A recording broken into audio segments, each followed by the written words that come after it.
தமிழக சட்டப்பேரவையில் தாக்கல் செய்யப்பட்ட 2026-27 நிதியாண்டிற்கான வரவு செலவு திட்டத்தில் சமூக நலன் மற்றும் மகளிர் உரிமை துறைக்கென 9,819 கோடி நிதி ஒதுக்கீடு செய்யப்பட்டுள்ளது.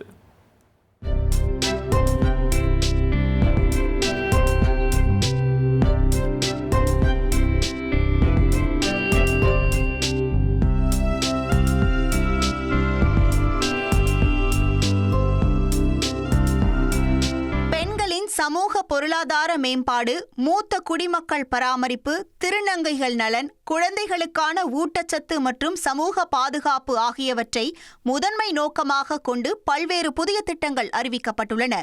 தகுதியுள்ள குடும்ப தலைவிகளுக்கு மாதம் 1000 வழங்கும் மகளிர் உரிமை திட்டத்தை தடையின்றி தொடரவும், புதிய பயனாளிகளை இணைக்கவும் நிதி ஒதுக்கீட்டின் கீழ் முக்கிய பங்கு அளிக்கப்பட்டுள்ளது. ஏழை பெண்களின் திருமணம், கைம்பெண் மறுமணம் மற்றும் கலப்பு திருமணங்களுக்கான நிதி உதவி திட்டங்கள் தொடர்ந்து செயல்படுத்தப்படும் என தெரிவிக்கப்பட்டுள்ளது. முதியோர்களின் பாதுகாப்பை உறுதி செய்யும் வகையில் ஆதரவற்ற மூத்த குடிமக்களுக்காக தன்னார்வ தொண்டு நிறுவனங்கள் மற்றும் அரசு சார்பில் நடத்தப்படும் முதியோர் இல்லங்கள் மற்றும் பராமரிப்பு மையங்களுக்கு கூடுதல் நிதி உதவி வழங்கப்படும் என அறிவிக்கப்பட்டுள்ளது.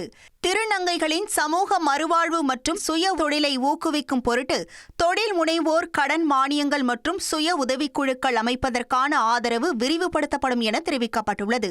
மேலும் திருநங்கைகளுக்கான தங்குமிட வசதிகள் மற்றும் அடையாள அட்டை விநியோக பணிகளை விரைவுபடுத்த நடவடிக்கை எடுக்கப்படும் என பட்ஜெட்டில் அறிவிக்கப்பட்டுள்ளது.